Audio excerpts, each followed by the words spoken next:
Pringle looking towards Agard. Ravel, ambitious, but brilliant!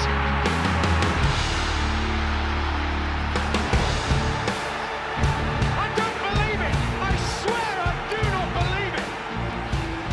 And they are back on terms!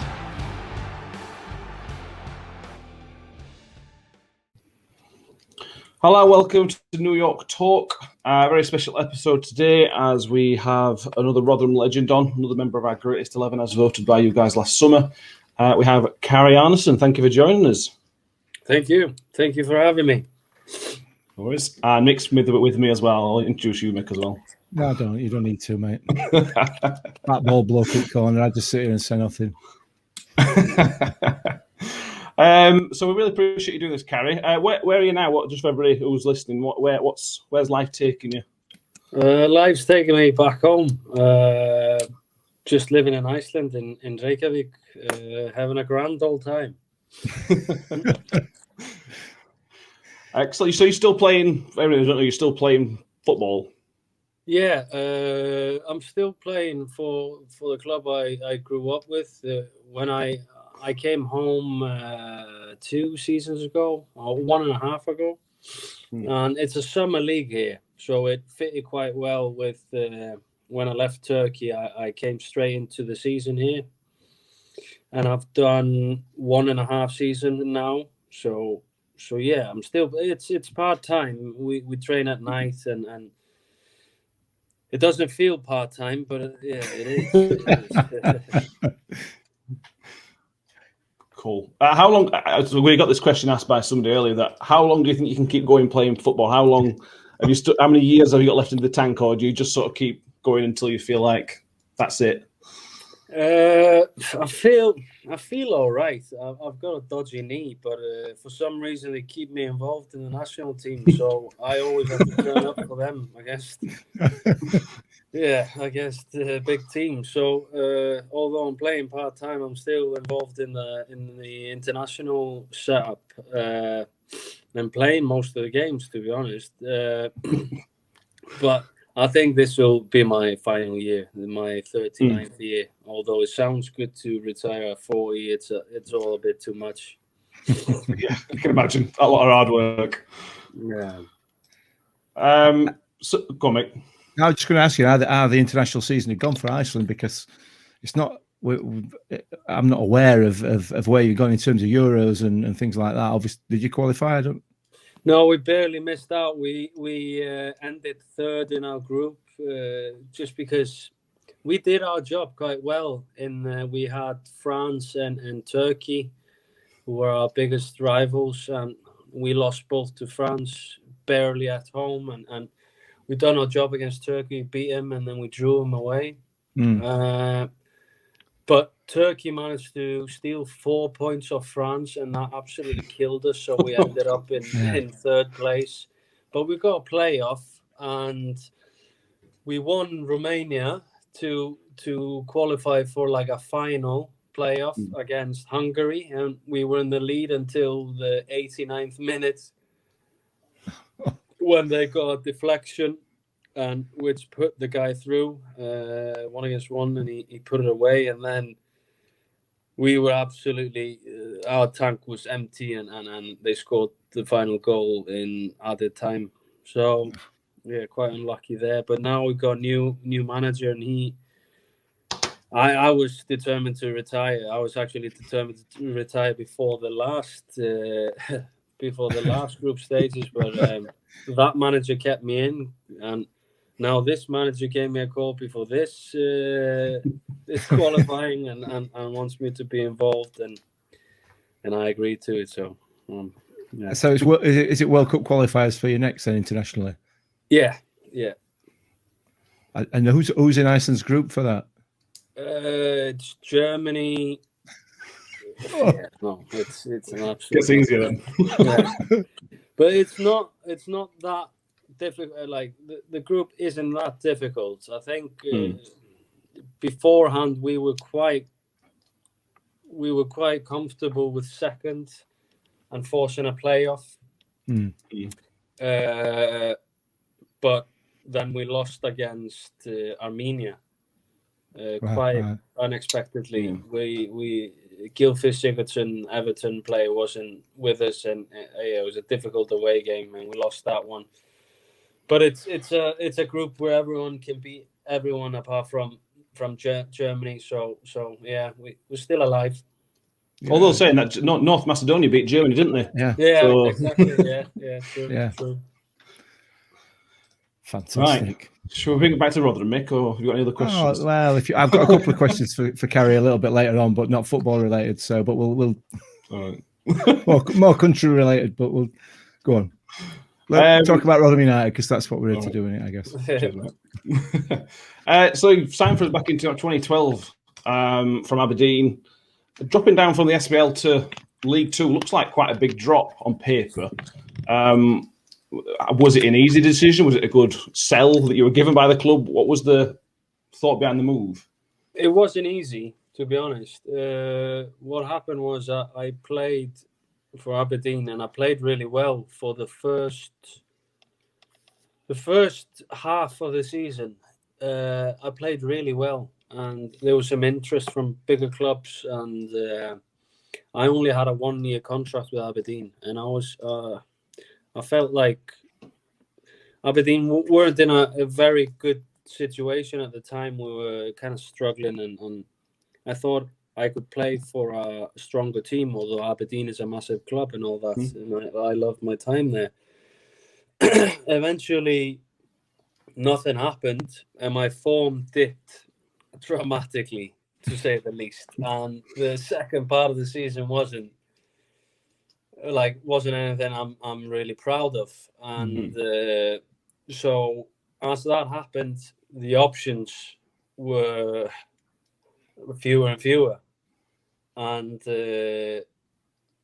I'm not a very patient man, and so the first thing that came up, my agent Andy Taylor, he said, "Yeah, well, Rotherham are interested," and I didn't know very much about him, and he said, "Yeah, they got like a decent setup. They're building a new stadium and all that."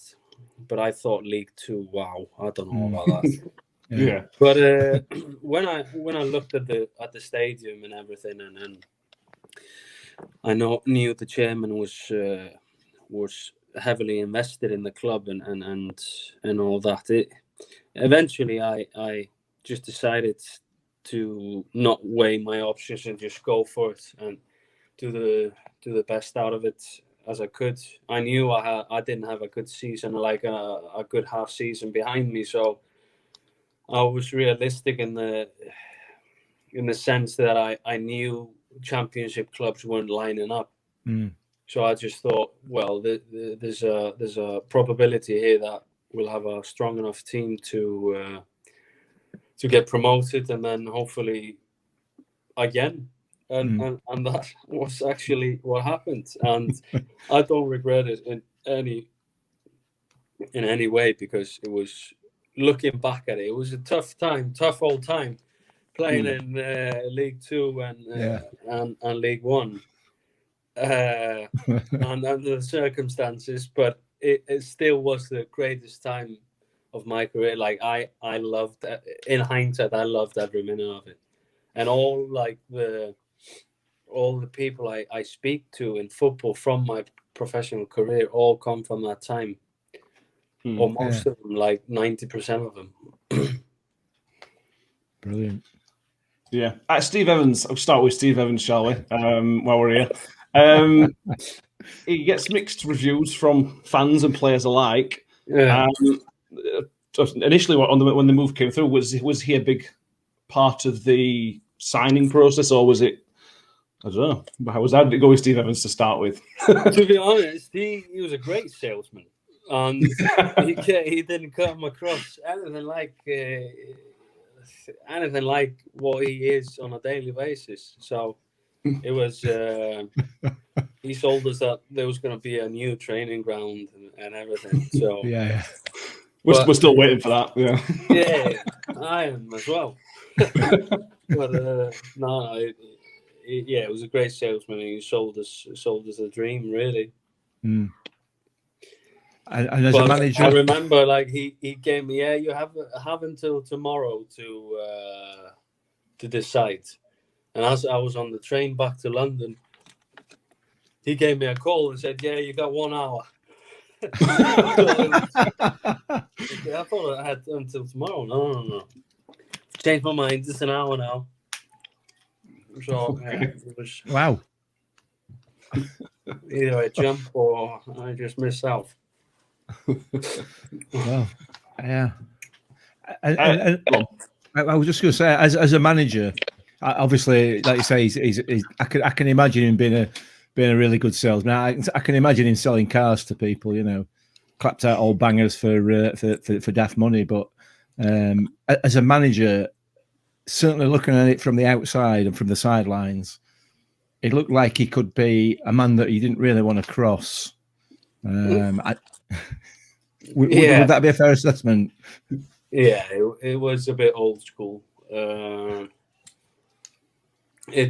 I sometimes say that your career isn't complete until you've played under Steve Evans. It was very it was very hectic, and I mean it works. What you can't knock what he did. No. I mean, he got great results and he assembled a very good team. And what he did do very well is that he, in my opinion, is that he played. Some managers have I don't know how to explain it, but they see players in a different light. He always saw them what they were, kind of thing, and he always played the strongest team. I would agree with this, like the starting 11 every single time, almost. And I would say, yeah, I would have done the same. But as in who was playing each time, I don't know if it was an easy choice for him or if it was very obvious, but he would get it right most of the time, almost every time. But there are other avenues I wouldn't go down if I was a manager. He was a bit in your like it was a bit too much at times. But I mean, some players don't mind that and get on with it. And I think he assembled a squad that could handle that kind of managerial style. Others, very talented players, went on to other clubs to have a great career. Who couldn't handle it and never played for us, but were very, very decent footballers. It's just like I say, we had a high turnover of players over Steve Evans' period. I assume that was part of it, but then at the same time it worked because he brought people like Ewan, Frecklington, Ravel. He also brought in some who are now Rotherham legends. So it has its pros and cons in it, I suppose. But it worked in the end. Yeah, he always had that spine of Morgs and myself, Frex, Ben Prings, and Revs. This was the spine of the team. And then he would sometimes, I mean, Scarcy was playing left back, and then he found someone else that he liked better. And same for Mark Bradley at right back. All of a sudden, Tavernier came in, did really well. And look at the career he's had at Rangers. Just a bit. Darbs eventually came, who's a good friend of mine today, and did really well. I struggled a bit at first to get his goals, but then he was very good. And so he kind of built around the players he got in League Two. And Mickey O'Connor is another one. Yeah, he was a great player. I'd forgotten about him. These are players he assembled in League Two, mind you. And there was no football in League Two at the time. It was disgusting at times to play in December, January, and these players were way too good for that league. And I mean that they could have played at a lot higher level. So it was difficult to grind it out in that league. When you I can imagine. I mean, wow. Yeah. Well, you played in some, fair to say, iconic Rotherham games. Start with your first competitive game, the first game at New York, which for us fans was 4 years in waiting to this fantastic stadium. I've had 4 years at Don Valley. As a player coming into that, do you feel a lot of pressure because it's because of the fans? It was almost everything, and it's your debut as well. No, I didn't. Obviously, there's a little bit of added on pressure, but no, not really. I get stressed out because of results, not because of I'm worried about having a bad performance. I'm more results-based stress guy. Like when we play for Iceland and that, it's more like what we're going to do if we don't get result tonight. And that was the same at Rotherham and no, not really. No, it was just we knew we had a strong team and we should put these away. Wasn't Burton or Burton? No. Yeah. Yeah, we knew we should put them away, to be honest. Was that week in, week out thing in League Two that you just felt like most weeks you should have won? Better man, you said the players we had at that time, it was better than that. That's good expectations of having it, I suppose. Every week in, week out, we should be winning this game. It gives you that. At home, yourself, because our pitch was very good. I always felt very comfortable at New York because the grass was very good. We knew what we were going into. The pitch was very good week in, week out.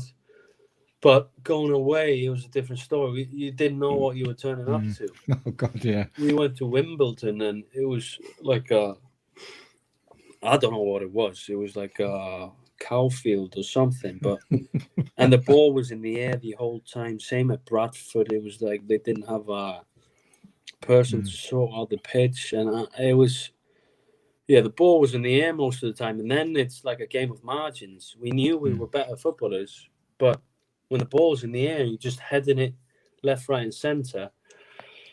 You can have a slip up, and so you were more stressed out about the conditions of the pitch and the football that was being played on those pitches rather than football itself, kind of thing. Yeah. You started off as in the season, sort of holding midfielder, moved to centre back at the sort of the end of the season as a holding midfielder again. Did it matter to you where you played on the pitch, or do you have a preference to defending / midfielder?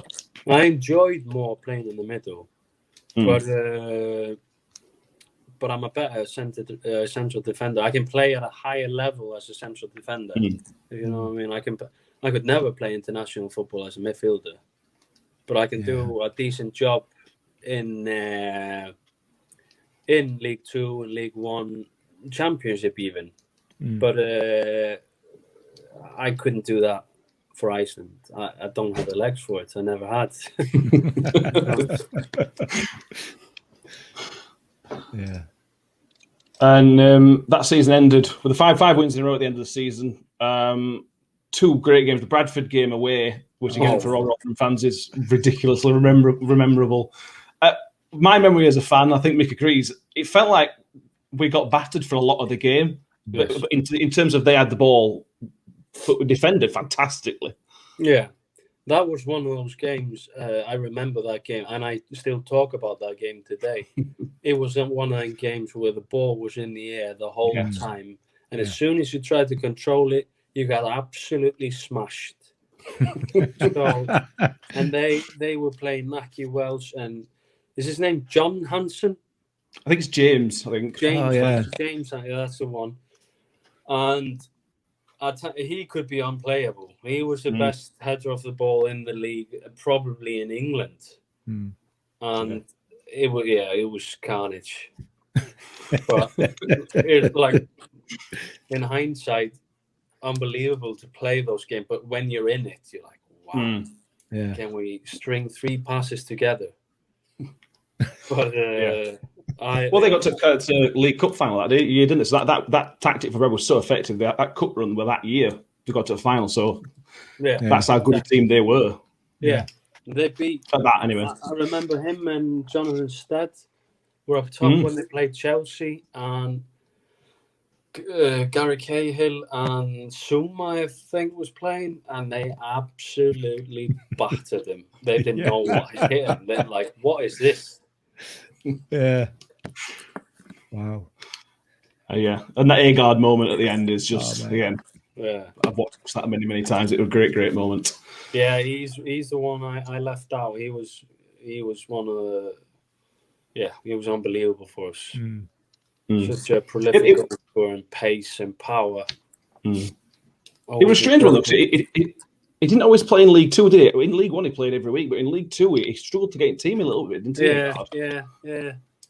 Yeah, that's true. I don't know why that was. Yeah. So, and then the final game of the season, another game that goes down in history. Aldershot at home. In the end, it ended up being quite a relatively comfortable win. But I tell you now, Mick, I don't know about you, but I was ridiculously nervous. Yeah, I wasn't comfortable at all. We lost the first game against Aldershot, didn't we? Because what was his name? He came to Rotherham. Yeah, Danny Hilton. Danny Hilton, yeah.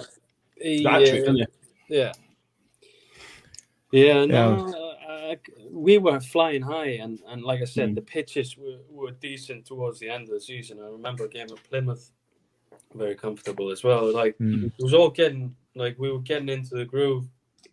It felt like, and then we were just a better team. We were by a country mile the best team in that league. So we kind of grew into ourselves as well. So it felt comfortable towards the end. Obviously, looking at the 5 games we had in front of us, we didn't feel like that. But going into each one of the games, you felt quite comfortable. I'm glad you did, because we didn't. We definitely didn't. In terms of that comes across in your style of play, Carrie, because I've never seen a Rotherham player look so calm on the ball almost all the time. It's like you just know what everything's going to happen. Like you already know what next person's going to do. I assume that just comes naturally to you. Yeah, I mean, there's no. Although you got Steve Evans waiting waiting at the bottom of the pit when you slip up. There's no. You just had to take it when he had a go at you, and I mean, it was what it was. You can't crumble. So there's no need to be nervous, really. I've been taught to try to play the ball. It's not just launching it. So whenever it was possible, you tried to keep the ball. Plus, I was always played on the left for Rotherham, and I'm not going to launch it with my left. Anything could happen. So I was often forced to do a maneuver to bring it onto my right. So maybe that's why. Morgs always bullied me into playing left centre back. Well, you'd do whatever he told you, wouldn't you, really? Well, I would. Yeah. Your left foot is much better than mine. No, it's not. Was he the best centre back you played with while at Rotherham, Morgan? You seem to have a fantastic relationship. Yeah, 100%. He was fantastic. He's like a leader of men. He's like a proper man's man. And he was more physical than I was, and it was funny because we used to struggle with different players, and I remember I struggled with Ravel in the air, that is, because a lot of these teams we were playing just played long balls and that, and I struggled with Revs massively, but he had him on toast. He couldn't get anywhere near it. He was so strong, so he used to barge players forward.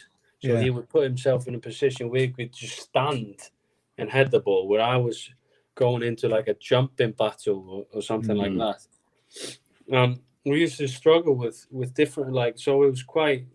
I remember sometimes we just changed, and I would go for headers when he was struggling against some players who came from behind or something like that, and players who wanted to fight it was better that he would take care of them kind of thing.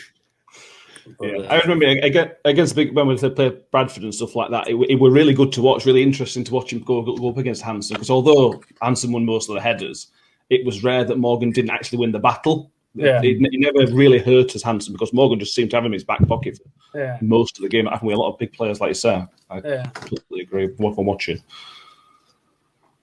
We had a good understanding as well. It was my game is pretty much has been like to try to complement the other player. It's not much of a sell when you're trying to sell yourself as a player, but it's more like I've figured out quite soon what the strengths and the weaknesses of my partner is, and I try to support and I'm quite good at reading the game, so it was a good fit. It certainly worked very well. Yeah. And we can't not talk about your long throw-ins. Again, it's a part of Rotherham folklore that Rotherham must have a player who's got a long throw. It was a pretty darn good one. It was pretty effective, wasn't it? Yeah. We scored a lot of goals from that. That's gone out of my locker. Those 3 years did my shoulder in, so I can't throw it long anymore. But yeah, I mean, it was something that came as a surprise. I remember I was in training at Plymouth, and for some reason we had a throw in, and I saw someone down the line, so I just launched it, and I've never taken a throw in my life. And the manager at the time, Paul Sturrock, said, "What the?" Yeah, I'm not going to swear, but yeah, what the hell was that? And so I started taking them for Rotherham, for Plymouth, and ever since I was on long throw-ins until I left England. But yeah, it was unbelievable. Like throwing it to Revs, he would flick you on, and I remember one against Chef Wednesday where Prince would hide on the edge of the box, and he just smashed it first time into the stanch. Great goal. Yeah. But I follow this thing on Twitter. It's called Rotherham Scrapbook, and it's brilliant actually. It brings back, it's like nostalgia, and it goes through like all the leagues, and it's quite random. But there's so many goals that start with an Arnason long throw. I was surprised, but we used to just launch it in the box every time. Yeah. If it works. yeah, absolutely. Yeah. But it's actually it was a cheap throw. I threw it with one hand, but no one knew it. Oh.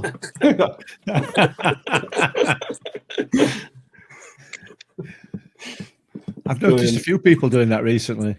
There's been a couple recently. One hand behind the ball and the other one, and then you throw it like that, like a basketball. Yeah. I watched it.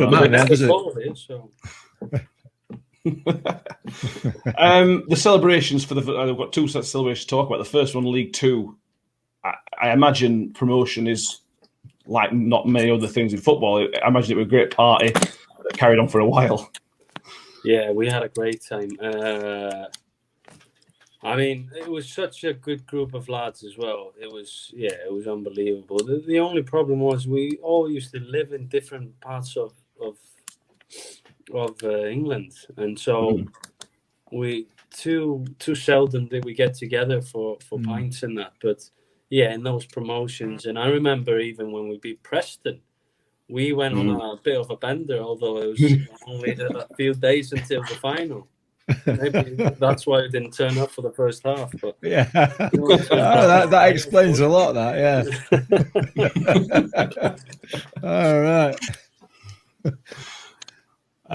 Going into League One, it's difficult when the team gets promoted. You just expect them to struggle at best, mid-table safety. But from the get-go, again as a fan, it felt like we were ready to go and push on to the higher area of the table.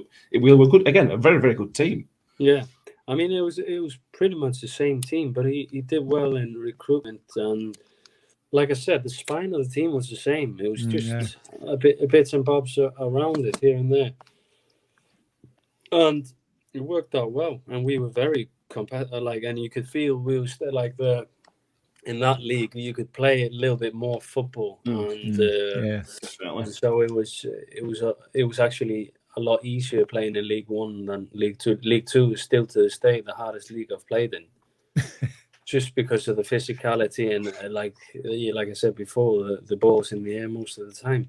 But League One, the better pitches, better teams trying to play a little bit of football, so it actually suited us better. It showed as well, didn't it? I mean, it was a really, really good season. That really good. Yeah, plus because we played 1 year together, pretty much the same team. So it's a bit of a gamble signing like League One Championship players in League Two.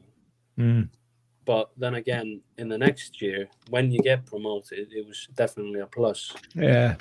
It's a sign of intent for the chairman and manager as well. What the ambition of the club is, and they got there. Yeah, achieved it. Yeah. But like I said, it's a risk. You look nowadays in League One with Sunderland in League One now. When they got relegated, they just bought a lot of Championship players. But because they weren't used to League One, they've struggled and they're still down there. It's not the same ball game, Yeah, absolutely. Steve Evans was good. I liked good loan. League One brought 2 very good loans. Noah Dicko and Richie Smallwood were 2 very, very key ones. For me, Smallwood was one of the key signings towards the end of the season to give it that big extra bite in the middle of midfield. Is that what you thought as well? Yeah, I mean, Richie did well for us. I always felt Frex was the driving force in the middle. I mean, he was like an Energizer bunny. Plus, he got so much quality, scoring goals and like good defensively. He's very good defensively for. You could say that he's an attacking midfielder, but he's more like an 8. He's a box-to-box midfielder.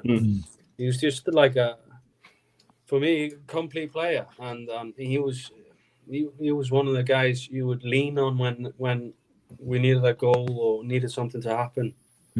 100%. So I think it was a good mix. Richie was just a holding. He was very, what do you say? He was not organized. I struggled to find such a long time. I don't speak English every day yet still, but he was just like. It was just a holding, so it gave Frex a little bit more freedom of running wild. So it was a good combination. It was good, good piece of signing by Big Steve. On to the playoffs. The playoffs itself were a roller coaster, is to put it politely. You were on the recipient in the first leg of one of the greatest goals in playoff history from Ghana. We were sat behind the goal. And we just watch it and think, fair enough. What is there anything you think looking back you could have done, or was it just one of those things? You can always foul him, but I mean, normally you just let him have a shot from there. Like it was an amazing piece of skill. Definitely something you're not very used to in League One. You can see Zlatan do stuff like that, but on occasion. But not in League One. That was unbelievable goal. Yeah, it was definitely. I don't remember if Steve had a go at me because of that. He might have, just absolutely told me a new one because of the best piece of skill League One has ever seen. I think that's what he said publicly. That's definitely what he said publicly. Something about wearing a chicken outfit if you ever saw another goal like that again. Yeah.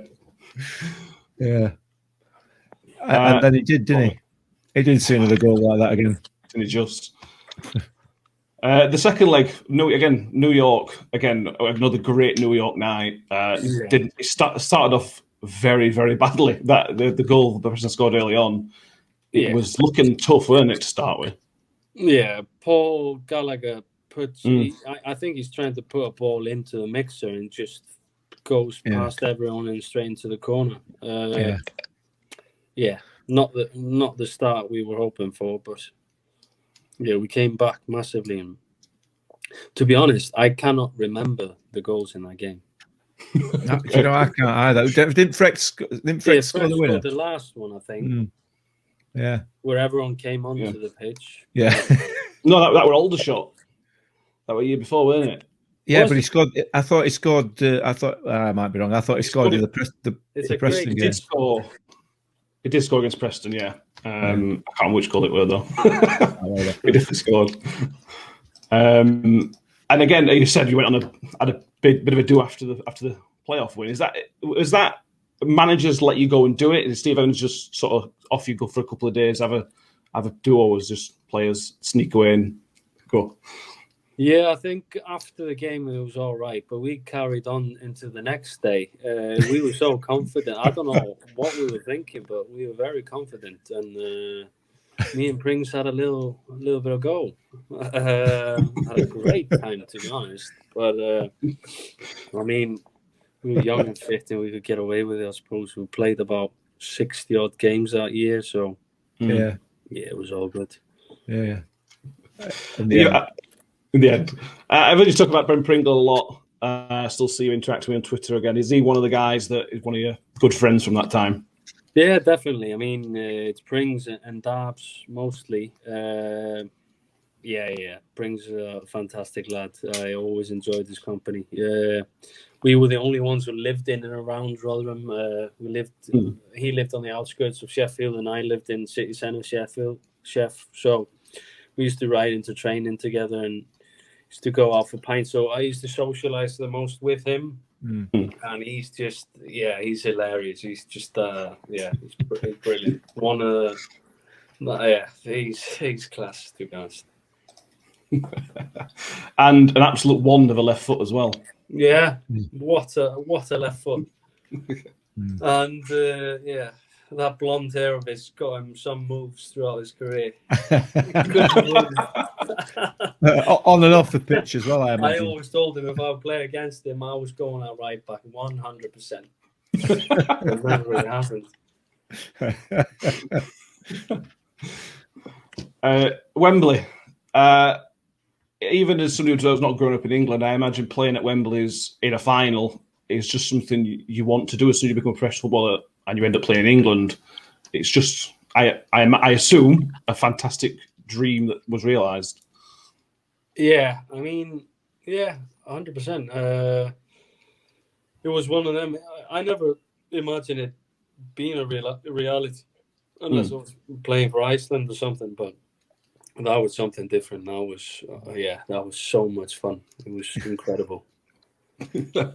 Not much fun on 45 minutes, though. No. Wow. But I remember they were laughing and joking and like talking about where they were going to go out during the night and that at half time. Wow. Really? Spurred us on. Wow. That definitely spurred me on, I tell you that. Steve Evans team talk. If ever he needed one, that was the day he needed one. Do you give a lot of credit for his team talk, or did the players just get spurred on by other things as well? I mean, it always gave you a little bit of boost, but he was going absolutely mental, and for a good reason. I mean, it was sloppy. But we knew we should be doing better against them. We were the better team, and so we always thought it was going to be it was either us or Preston that was going to go up. Yeah, and we genuinely felt like that was our biggest rival in that playoffs was Preston, 100%. So maybe we got sloppy because we thought it was going to happen automatically, but I mean, Steve gave us a boost with a telling off, I suppose. And a quick turnaround, and again on the pitch for another iconic moment of Rotherham, the Revs goal. What was going to, when you sort of saw him set up to shoot from absolutely miles out, you must have assumed he's mad and he's not going to go in this. That's what I thought, anyway. I shouted at the top of my lungs, "Do not hit that! I promise you, do not shoot from there." Like I shouted because you could see when he was about to have a shot, he would like hunch over, and you could see it from a mile away. So I knew him that well. I knew he was going to have a goal, and but as he hit it, I kept my mouth shut after that. Yeah. Great I mean that from a supporter's point of view. I mean, I've been watching the club for longer than I care to remember, and that we were right behind it, literally in line with the ball, and you just knew as soon as it left his foot, you just knew exactly where it were going, and it was just one of the best moments I've ever had watching Rotherham United. Just those few seconds, it was just unbelievable, absolutely unbelievable. Yeah, I saw in the scrapbook as well that he did really well in the playoffs for us Revs. He stepped up massively, scored some very good goals, and on his day he was unplayable. He was so good in the air, strong boy, reasonably quick. But if his finishing was better, he'd probably been a championship striker for most of his career. Yeah, I could definitely agree with that, definitely. Then the game, from my memory, is it just sort of petered out. I mean, as a fan, it was very nervous, but it just seemed to peter out until penalties, really. No team, it went back to sort of a cup final. No team seemed to want to really lose the game. I mean, I think, from my memory, we had the best chances of the rest of the game, but how does it go from in those games then? Because it was almost next goal winner. It was, wasn't it, obviously? Yeah. I mean... Yeah, I'm just happy I didn't have to take a penalty. That's a comfortable situation in the world of football, being a defender. Yeah.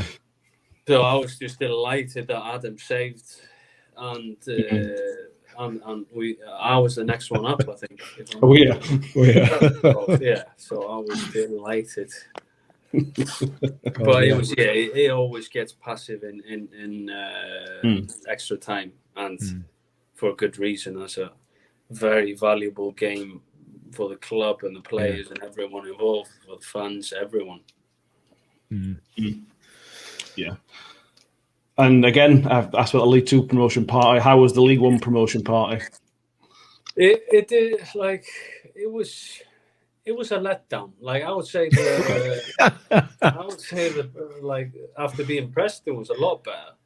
But probably because that was our home. Like, we knew everything. London's such a big city, and we were going on holiday after. So and you had your family there. I had my brother and my mother and everyone there. So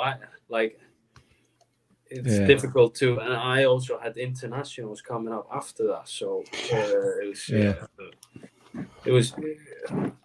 We hadn't organised anything, and that was the problem. We should have had something organised, and so everyone we had drinks together, and then everyone went their separate ways. Obviously some went together, but I had my brother and I had to entertain him and his best mate, so I had to.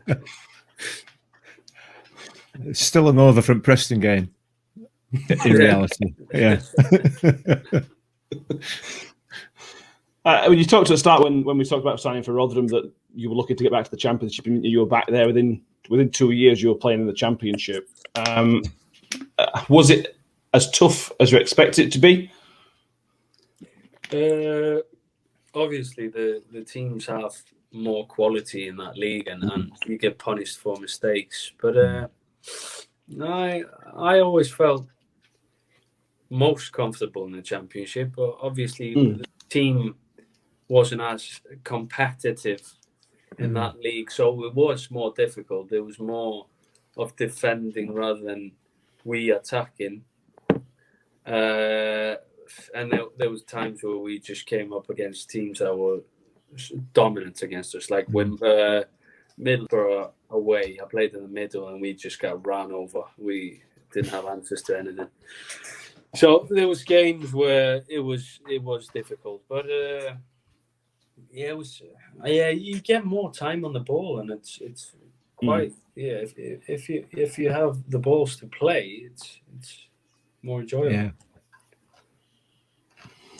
Yeah, we noticed that. What we thought was the difference between the top 6 in the Championship is quite big. But the rest of the league, certainly at the minute, I don't know if it's the same when you were playing, there wasn't a massive difference. You just got punished. So if you made a couple more mistakes, you were going to lose a lot more games because of the odd mistake. Yeah. I've seen some of the highlights from. They don't show a lot of Championship here, but I see some highlights, and like the chances Rotherham are missing this season. Like you're thinking, Mate. if you don't put them away, you're gonna get punished. And it was like a 0-0 draw, and they missed like literally on the line. Yeah. It went through the guy's leg. Yeah. I thought, oh my god, like if you don't put them away, you're gonna get punished, and then you end up losing 1-0 or drawing 0-0 or whatever. And that's been the story of this season. Absolutely, the story of it. Yeah, I would have loved to have a chance to play for Warney. I mean, what a lad, unbelievable guy. What was like Warney as a fitness coach? I got to ask, did you see him moving forward as a manager? Because he's talked about himself not necessarily seeing it. But then we talked to Adam Lafondra, who was the same fitness coach under him, and he said he weren't surprised that he had that sort of aura around him of he could be a manager. Did you see that as well? Yeah, I mean, I could see that, but I would have thought in a different country because he didn't have the same thing around him as most of the British managers I've had. He's more of a compassionate guy and like he cares for people, whereas I'm not saying British managers don't care for people. It's just they do not show that at all. Yeah. And they're very like an authority and all that, but Warney's a little bit different. He's more he's just a good guy. You run through a brick wall for him because such a nice man. And I'm trying to say that nice, but like you don't find that in British managers. You never think, what a nice man he is. Yeah. Like doesn't really go hand in hand. But I think times are changing, and that's the way forward, really. I mean, obviously, if you need to bollock someone, you have to do that. Yeah. And I do that, but you can treat people well, but you want them still to do their job. And if they're doing it lackluster, you have to give them a bit of a hiding. Yeah, absolutely. I mean, we love him. We absolutely love him, and the very things that you've talked about there endear him to the fans even more, and even to fans of opposition clubs. They all say the same thing, and the number of times we go on the podcast and anything else, and everybody's saying, "I wish he were our manager," or "I wish he was our manager," and I don't know. Things are changing, and hopefully things are changing for the better. And there's going to be more around like him. I mean, he was the glue in the squad. I mean, we had some ridiculous warm-ups, and he was in charge of it. He didn't want to do them, but we were doing like 4-minute runs at the start of each session. Absolutely legendary warm-ups. We were sprinting around in circles, and everyone's moaning up a storm. But he would make us laugh. It was because he was involved in it. He was doing it as well. So he was like, he would just batter us back, and great banter, the lad, to be honest. And great guy, great lad. Did you ever come close to coming back to us? There were rumours. I remember when you left Malmo that Warney mentioned it. That there was talks of it, but he ended up going to Cyprus. Did it get close at all? There was talks, but I mean, I was getting a bit older at the time, and it wasn't the right fit. I mean, British football is a young man's game, and I felt that when I came back to Aberdeen from Cyprus. Like, I thought, oh my God, this is bad. Because I didn't remember the Scottish League being like League 2 at the time, but we were certainly playing that. We were launching it, fighting the guys up front like big, strong lads, and it was just a scrap ball. And I felt I moved past that, and I lost interest in it. Like, it was difficult to get motivated, and because it didn't suit me anymore. I could take the fight when I was like 3 years younger, but I was 36 when I came back to Aberdeen, and it was that's a young man's game. I thought straight away, like, this is too much for me now at this stage in my career. So I'm happy that I didn't, because I want the best for Rotherham, and I don't think I would have been up for the task at the time to do as good of a job as I would have wanted. Back at that championship season, there's come some important goals that season. I remember the Huddersfield Town away, where you ran the midfield that day with one of your best performances in midfield. It was such a good performance, team performance as well. But I thought you was fantastic in midfield that day. Yeah, I felt, I remember that game. I felt very good, and it felt I threw my weight around a bit and was decent on the ball. And I think I set up one goal and scored another. So I remember that was a very good game. I must, although I say so myself. Another one we've been asked to ask you about is when you scored against Millwall at home. The stuff that happened in the Millwall end, as a player, is it easy to switch that off, or does it affect you while you're playing? No, I mean, I just assume they got everything under control. It's more like if someone comes on the pitch, and you have a lot of that in Sweden, actually, where there's hooliganism, like old school English hooliganism. Really? Yeah. Wow. People don't know that, but it's madness over there. And I remember, like, they come onto the pitch and you don't know what they're carrying. So, no, I never. No, it was just like turmoil, obviously, and you don't like to see it. But no, it was. We were winning that game, so I was just happy that I scored the winner. Yeah. So we.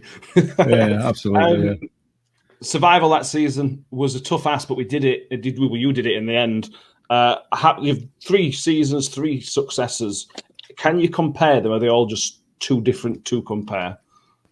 They were very different. It was like the last one was a grind, but at the same time, League 2 was an absolute grind. Every game, every week in, week out. But it was like we needed a little bit more for the championship season. We needed a little bit more quality, I suppose. We struggled. We got Tom from Leicester at the time, who was very good. We needed, a little bit more for it to be comfortable. But we had enough to stay up. But and it's been up and down ever since. It's not boring being a Rotherham fan. No. Never a dull moment. And then for you, never a dull moment. That was your last summer for us. Left to Malmo. They're a massive club. How did the move come about? Because you don't often see a Rotherham player move to Sweden. It was quite a different move. How did that come about for you? No, I was playing for Iceland and we were doing well, so that got a lot of attention as well. So I had a year left in my contract, but I think what happened was Steve knew that his managerial style. He knows it's a short after studying managerial technique. I mean, it's a short-term thing.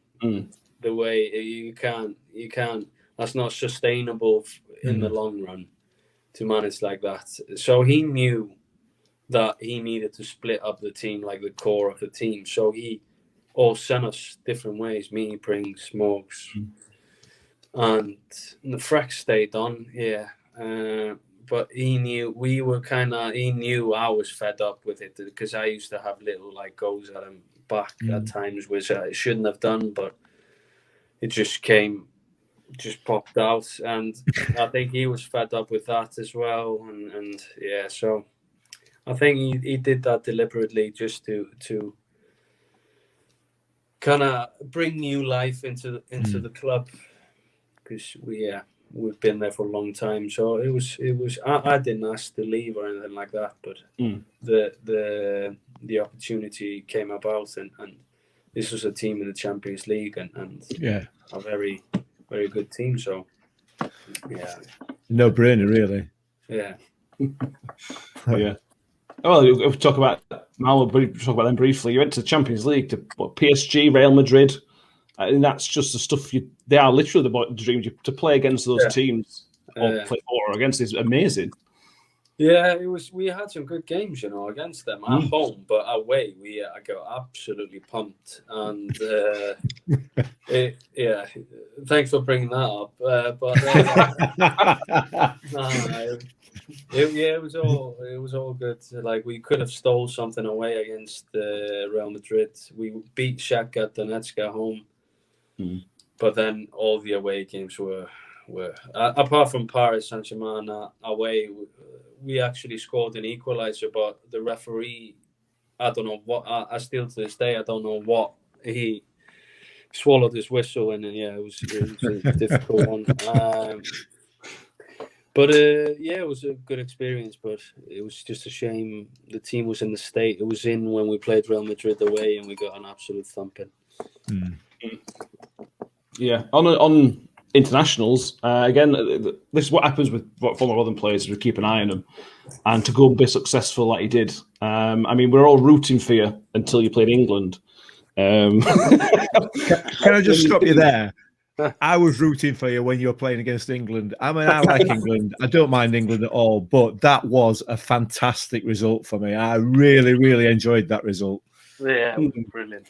Definitely. Yeah, I mean, it's still to this day, obviously, we've never gone as far we've never been to a major tournament before, so we've never gone so far in one. But that's probably the biggest results in for the national team's history. But I remember leading up to that game, we had a very, very good manager, Lars Lagerbäck. And he said before the game, we're coming up against the most overrated team in the world. Yes. I agree.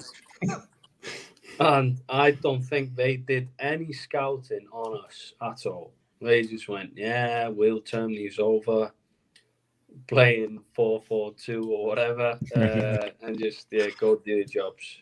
But we were so well set up and defended so well.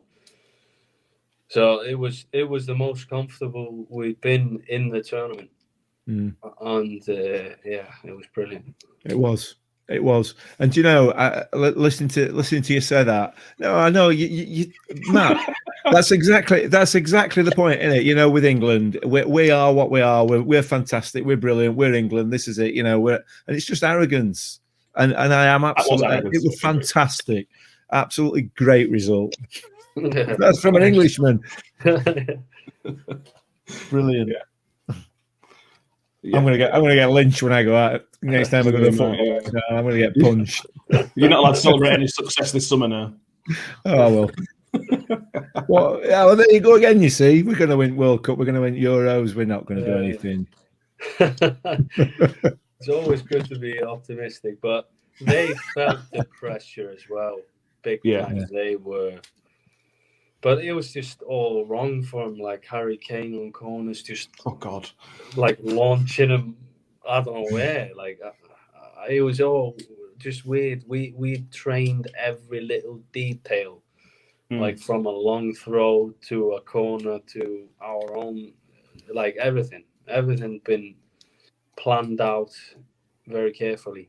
But it's just a shame we came against France, who were one size too big for us.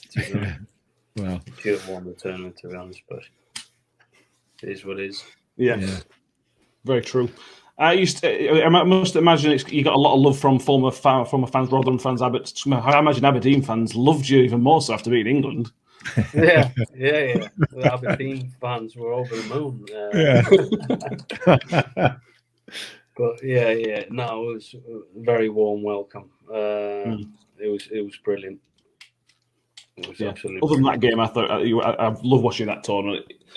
It sounds like a bit of quick concerns, but I like teams like that. Just come and work hard. I've got some quality players as well. It's not like we're a team full of nobodies. You're a quality team, but also put in the hard yards as well. And I couldn't agree more. England team that tournament, and for a long period going back, it's not that they didn't put in the hard yards, but the background stuff clearly wasn't there. The recon of other teams, set pieces and everything like that, Iceland were an example to the rest of the world that if you work hard, this is what we can do.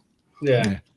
And I think a lot has changed since we got that. I mean, in our football history, that is success. I mean, we're never gonna win the World Cup or win the Euros, but that's considered a huge success to make the quarterfinals. I mean, I'll probably never be topped by an Icelandic team, but following up on that like it's changed. Like now, when we play smaller teams, they try to do what we were doing instead of going toe to toe. All right, we'll try to outplay you or whatever.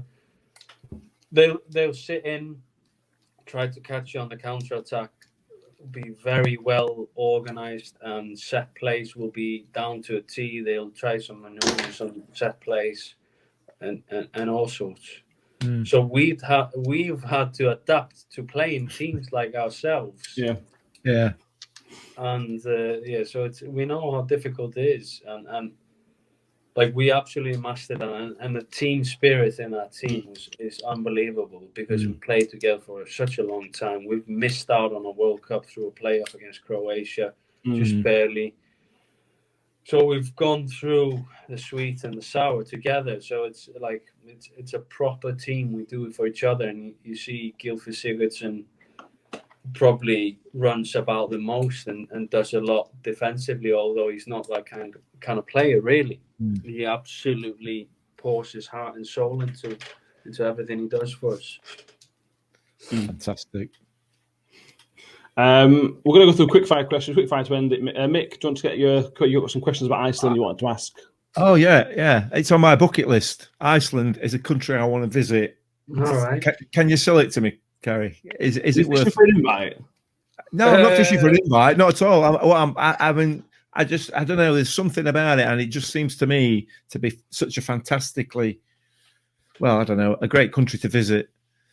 No, it's our main export is tourism. That's the biggest thing here. Not obviously not during COVID, but no. Led Zeppelin actually wrote a song about it, so listen to that, and they'll sell you it better than I can. Called Immigrant Song. Yeah. Oh, I love it. I want to go. I'm going to be there.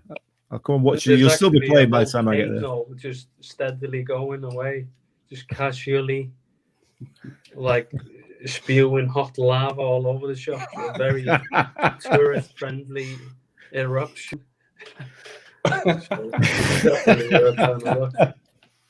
Yeah.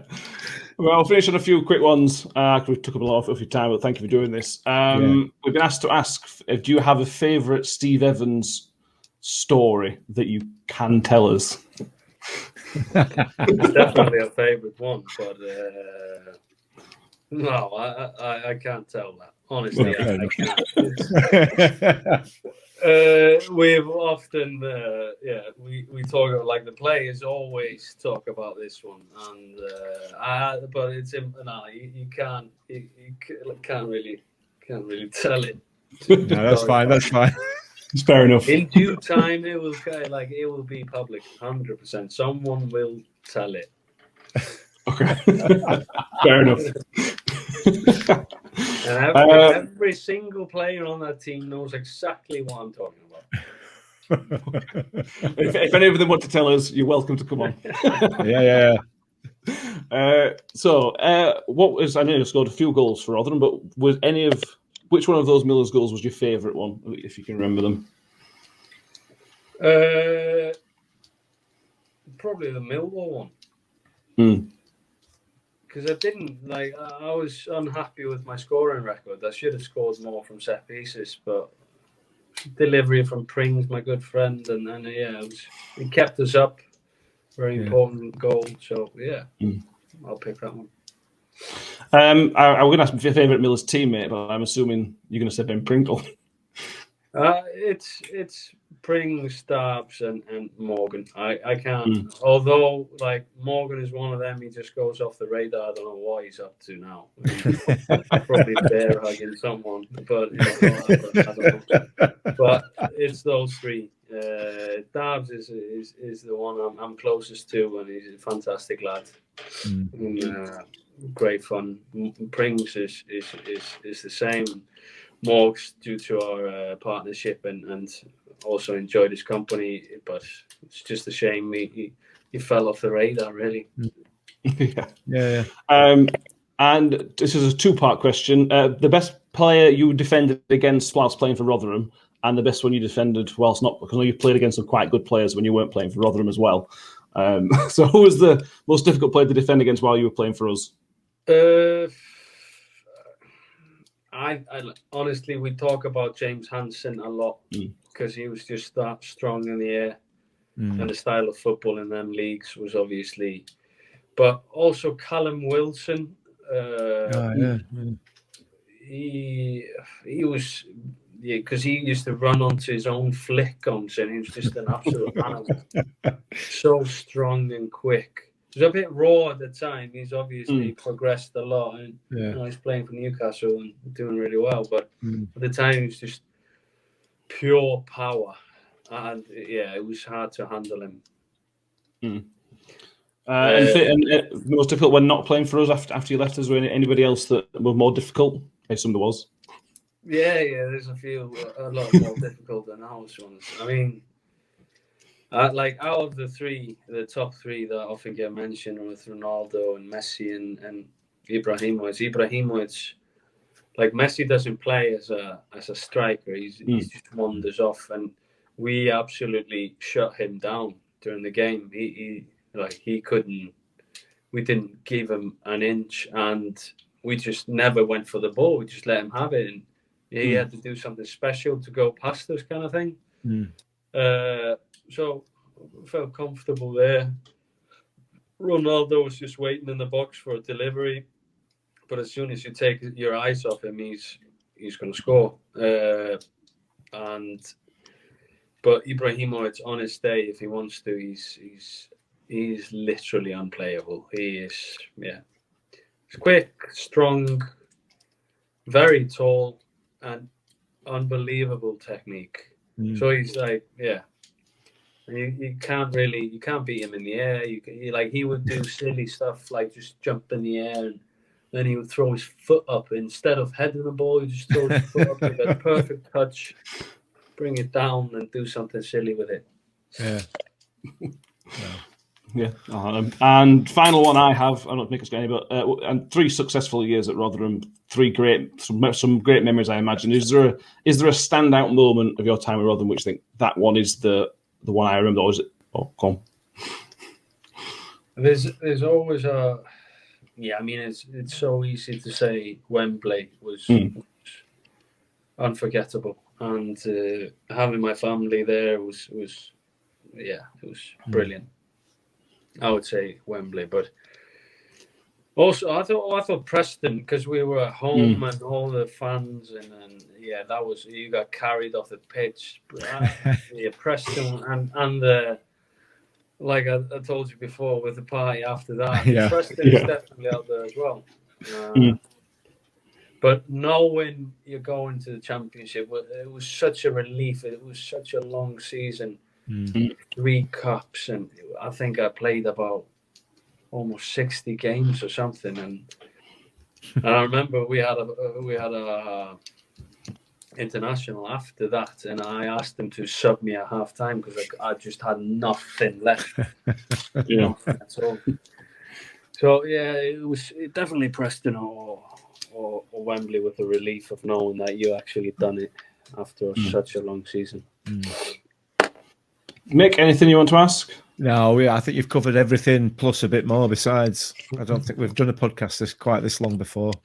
No, I don't think so. I have a tendency to speak a lot when I got asked questions. So it's brilliant. It's fantastic. Yeah. Thank you for doing this, Kari. I really, really appreciate it. Yeah, very much so. We'll really appreciate it. If you ever come back to Rotherham and visiting our England or whatever, we hope to see you back in New York one day. Because play back, so we'll give you a proper reception like we should. Yeah, absolutely. Thank you. I appreciate that. Right. Thank you very much. Thank you, boys. Yeah, and you. Thank you. Thank you very much. Thank you. Bye-bye. Bye. Bye. Pringle looking towards Agard.